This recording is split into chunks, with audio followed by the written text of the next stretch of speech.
Hello ವೀಕ್ಷಕರೇ, ನಮಸ್ಕಾರ. ಎಲ್ರಿಗೂ ಕೂಡ ಸ್ನೇಹಿತರೆ, ನಾವು ದಿನಾಲು ದೋಸೆ ತಿಂದು ಬೇಜಾರಾದಾಗ ಡಿಫ್ರೆಂಟಾಗಿ ಅನ್ನದಿಂದ ಕೂಡ ದೋಸೆ ಮಾಡ್ಕೋಬೋದು. ಹಾಗಿದ್ರೆ ರಾತ್ರಿ ಉಳಿದ್ರೆ ಅನ್ನ, ಬೆಳಗ್ಗೆ ಈ ಥರ ದೋಸೆ ಮಾಡ್ಕೊಂಡ್ಬಿಡಿ, ಸಖತ್ ಟೇಸ್ಟಿಯಾಗಿರುತ್ತೆ. ಹಾಗೆ ಮತ್ತು ಅನ್ನದಿಂದ ದೋಸೆ ಮಾಡಿದ್ದೀವಂತ ಯಾರಿಗೂ ಕೂಡ ಗೊತ್ತಾಗಲ್ಲ. ನೋಡಿ, ರಾತ್ರಿ ಅನ್ನ ಮಿಕ್ಕಿದ್ರೆ ಬೆಳಗ್ಗೆ ಈ ಥರವಾಗಿ ದೋಸೆ ಮಾಡ್ಕೋಬೋದು. ಅನ್ನ ತಿನ್ನೋದಕ್ಕೆ ಬೇಜಾರಾಗ್ತಾಯಿದ್ರೆ ಈ ಥರವಾಗಿ ದೋಸೆ ತಿನ್ನೋದು ಸೂಪರಾಗಿರುತ್ತೆ. ಹಾಗಿದ್ರೆ ನೋಡಿ, ಫಸ್ಟ್ ಅನ್ನ ತೊಗೊಂಡಿದ್ದೀನಿ. ನಿಮ್ಮ ಮನೆಯಲ್ಲಿ ಎಷ್ಟು ಅನ್ನ ಉಳಿದಿರುತ್ತೆ ಅಷ್ಟು ನೀವು ಕ್ವಾಂಟಿಟಿಯಲ್ಲಿ ಮಾಡ್ಕೋಬೋದು. ನೋಡ್ತಾ ಇರ್ಬೋದು, ನಾನಿಲ್ಲಿ ಒಂದು ಬೌಲಷ್ಟು ಅನ್ನ ಉಳಿದಿರೋವಂಥದ್ದು. ಆ ಅನ್ನ ಮಿಕ್ಸಿ ಜಾರಲ್ಲಿ ಹಾಕಬೇಕಾಗುತ್ತೆ. ಫಸ್ಟಿಗೆ ಅನ್ನ ಹಾಕಿದಾದಮೇಲೆ ನಾನು ಇವಾಗ ಸಣ್ಣ ಬಟ್ಲಷ್ಟು ರವೆಯನ್ನು ಆ್ಯಡ್ ಮಾಡ್ತಾಯಿದ್ದೀನಿ. ಸಣ್ಣ ಬಟ್ಲಷ್ಟು ರವೆ ಕೂಡ ಅದರಲ್ಲಿ ಹಾಕಬೇಕು. ದೋಸೆ ಸಖತ್ ಕ್ರಿಸ್ಪಿಯಾಗಿ ಆಗಿ ನಮಗೆ ಸಾಫ್ಟಾಗಿ ಬೇಕಾದರೂ ಕೂಡ ಈ ಥರವಾಗಿ ದೋಸೆ ಮಾಡ್ಕೋಬೋದು. ಹಾಗೆ ನಾನು ಇದಕ್ಕೆ ಮತ್ತೊಂದೇನಪ್ಪ ಸೇರಿಸ್ತಾ ಇದ್ದೀನಿ ಅಂದರೆ, ನಾನು ಗೋಧಿ ಹಿಟ್ಟು ಸೇರಿಸ್ತಾ ಇದ್ದೀನಿ, 1-2 ಸ್ಪೂನಷ್ಟು. ಇವಾಗ ಗೋಧಿ ಹಿಟ್ಟು ಹಾಕಿದಾದಮೇಲೆ ಸ್ವಲ್ಪ ನೀರು ಹಾಕ್ಕೊಂಡು ಇವಾಗ ನಾವು ಹಿಟ್ಟನ್ನು ಗ್ರೈಂಡ್ ಮಾಡ್ಕೊಂಡು ಬರಬೇಕಾಗತ್ತೆ. ಯಾಕಂದರೆ ಅನ್ನ ಅಲ್ವಾ, ಸ್ವಲ್ಪ ಚೆನ್ನಾಗಿ ಗ್ರೈಂಡ್ ಮಾಡ್ಕೊಂಡು ಬನ್ನಿ. ಇವಾಗ ಗ್ರೈಂಡ್ ಮಾಡ್ಕೊಂಡು ಬಂದಮೇಲೆ ನಾನು ಇವಾಗ ಇದಕ್ಕೆ ರುಚಿಗೆ ಬೇಕಾದಷ್ಟು ಉಪ್ಪು ಮತ್ತು ಹಾಗೆ ಸಕ್ಕರೆ ಸೇರಿಸ್ತಾ ಇದ್ದೀನಿ. ಸಕ್ಕರೆ ಹಾಕೋದ್ರಿಂದ ದೋಸೆ ಚೆನ್ನಾಗಿ ಕಲರ್ ಬರುತ್ತೆ ಸ್ನೇಹಿತರೆ. ಹಾಗಾಗಿ ಸಕ್ಕರೆಯನ್ನು ಹಾಕಿ ಮತ್ತೊಂದು ಸರ್ತಿ ಇದನ್ನು ರುಬ್ಕೊಂಡು ಬರ್ತೀನಿ. ದೋಸೆ ಬ್ಯಾಟರ್ ಯಾವ ರೀತಿ ಇರುತ್ತಲ್ವ ಅದೇ ಹದವಾಗಿ ರುಬ್ಕೊಂಡು ಬರಬೇಕು. ಇವಾಗ ಇದು ಗಟ್ಟಿಯಾಗಿ ರುಬ್ಕೊಂಡು ಬಂದಿದ್ದೀನಿ. ಆದರೂ ಕೂಡ ನಾವು ಇವಾಗ ನೀರು ಹಾಕಿ ತೆಳುವಾಗಿ ಮಾಡ್ಕೊಳ್ಳೋಣ. ಮಿಕ್ಸಿ ಜಾರಲ್ಲಿ ಇರುವಂಥದ್ದೆಲ್ಲ ಕೂಡ ತೊಳೆದು ಇದರಲ್ಲಿ ಹಾಕಿರುವಂಥದ್ದು. ಇವಾಗ ಸ್ವಲ್ಪ ನೀರು ಹಾಕಿ ಹದವಾಗಿ ನಾನು ಇವಾಗ ಹಿಟ್ಟು ರೆಡಿ ಮಾಡ್ಕೊಳ್ತಾ ಇದ್ದೀನಿ.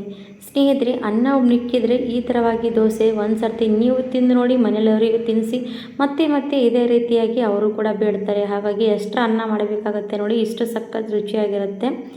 ಇವಾಗ ನೋಡಿ, ಮಿಕ್ಸ್ ಮಾಡಿದಾದಮೇಲೆ 1 ಚಿಟಿಕೆಯಷ್ಟು ಇದಕ್ಕೆ ಅಡುಗೆ ಸೋಡಾನು ಬಳಸಬೇಕಾಗತ್ತೆ. ಹಾಗಾಗಿ ನಾನು ಅಡುಗೆ ಸೋಡಾ ಬಳಸ್ತಾ ಇದ್ದೀನಿ ನೋಡಿ. 1 ಚಿಟಿಕೆಯಷ್ಟು ಅಡುಗೆ ಸೋಡಾ ಹಾಕಿ ಸ್ವಲ್ಪ ನೀರು ಹಾಕಿ ಮತ್ತೊಂದು ಸರ್ತಿ ಹಿಟ್ಟಿಗೆ ಕಲಿಸ್ಕೋಬೇಕು.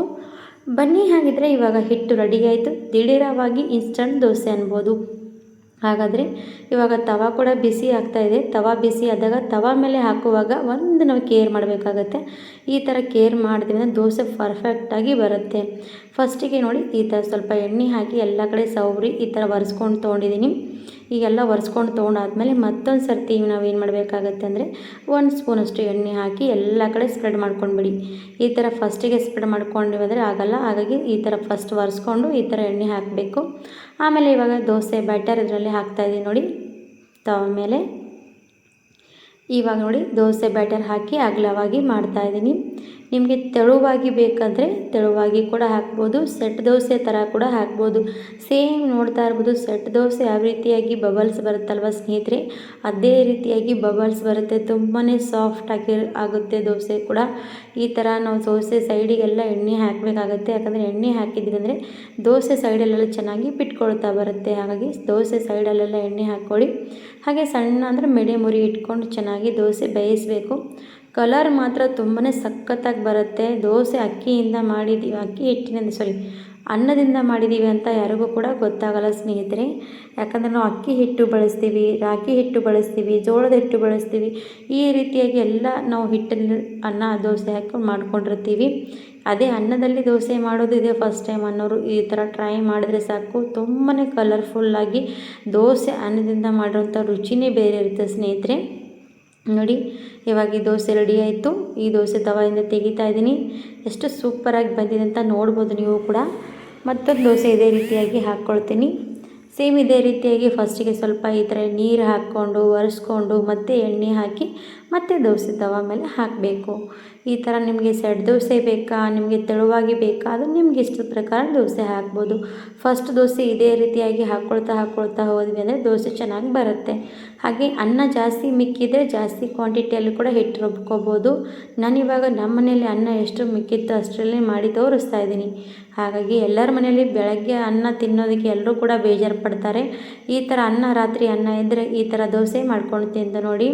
ಫಸ್ಟ್ ದೋಸೆ ಆ ಥರ ಬಂತು. ಸೆಕೆಂಡ್ ದೋಸೆ ನೋಡಿ, ಇದೇ ರೀತಿಯಾಗಿ ಹಾಕ್ತಾ ಹೋದ್ವಿ ಅಂದರೆ ದೋಸೆ ಸೂಪರಾಗಿ ಬರುತ್ತೆ ಸ್ನೇಹಿತರೆ. ಹಾಗೆ ನಾವು ಹಿಟ್ಟನ್ನು ಜಾಸ್ತಿ ಹೊತ್ತು ನೆನೆಯೋದಕ್ಕೂ ಕೂಡ ಬಿಟ್ಟಿಲ್ಲ. ನೆನೆಯೋದಕ್ಕೆ ಇಟ್ವಿ ಅಂದರೆ ಮತ್ತೆ ಇನ್ನೂ ಸ್ವಲ್ಪ ಚೆನ್ನಾಗಿ ಟೇಸ್ಟಾಗಿ ಬರುತ್ತೆ. ಹಾಗಾದರೆ ವೀಕ್ಷಕರೇ, ಸ್ನೇಹಿತರೆ, ನಾನಿವತ್ತು ಅನ್ನದಿಂದ ದೋಸೆ ಮಾಡಿರೋಂಥ ರೆಸಿಪಿ ನಿಮ್ಮೆಲ್ರಿಗೂ ಕೂಡ ಇಷ್ಟ ಆದರೆ ನೀವು ಕೂಡ 4 ಜನರಿಗೆ ಶೇರ್ ಮಾಡಿ, ನಿಮ್ಮ ಫ್ಯಾಮಿಲಿ ಫ್ರೆಂಡ್ಸ್ಗೆ ಶೇರ್ ಮಾಡಿ. ಈ ದೋಸೆ ಜೊತೆಗೆ ಚಟ್ನಿ ಏನಾದರೂ ಬೇಕಾದರೂ ಕೂಡ ಸರ್ವ್ ಮಾಡ್ಕೊಂಡು ತಿನ್ಬೋದು, ಇಲ್ಲಾಂದರೆ ಹಾಗೆಯೇ ಕೂಡ ತಿನ್ಬೋದು. ನೋಡಿ ಎಷ್ಟು ಬೆಣ್ಣೆ ದೋಸೆ ಥರ ಬಂದಿರುವಂಥದ್ದು ನೋಡಿ ಸ್ನೇಹಿತರೆ. ಹಾಗಾಗಿ ತಡ ಮಾಡದೆ ಈ ದೋಸೆಯನ್ನು ಟ್ರೈ ಮಾಡಿ. ವಿಡಿಯೋ ಇಷ್ಟ ಆಗಿದೆ ಅಂತ ನಾನು ಕೂಡ ಭಾವಿಸ್ತೀನಿ. ಇದೇ ರೀತಿಯಾಗಿ ಹೊಸದಾಗಿ ಯಾರೆಲ್ಲ ನೋಡ್ತಾರೋ ಪ್ಲೀಸ್ ನಮ್ಮ ಚಾನಲ್ಗೆ ಸಪೋರ್ಟ್ ಮಾಡಿ. ಇದೇ ರೀತಿ ಹೊಸ ವಿಡಿಯೋ ತರ್ತಾ ಹೋಗ್ತೀನಿ ಸ್ನೇಹಿತರೆ, ನೀವು ಕೂಡ ತಿಂದು ಎಂಜಾಯ್ ಮಾಡ್ಬೋದು. ಹಾಗಾದರೆ ಸ್ನೇಹಿತರೆ, ಇವತ್ತಿನ ವಿಡಿಯೋ ಇಲ್ಲಿಗೆ ಮುಗಿಸ್ತಾ ಇದ್ದೀನಿ. ನೋಡಿ ಎಷ್ಟು ಟೇಸ್ಟಿಕರವಾದ ದೋಸೆ ನೋಡಿಕೊಂಡು ಹೋದವರಿಗೆ ಎಲ್ರಿಗೂ ಕೂಡ ಧನ್ಯವಾದ ಸ್ನೇಹಿತರೆ ಅಂತ ಕೇಳಿಕೊಂಡು ಥ್ಯಾಂಕ್ ಯು ಫಾರ್ ವಾಚಿಂಗ್.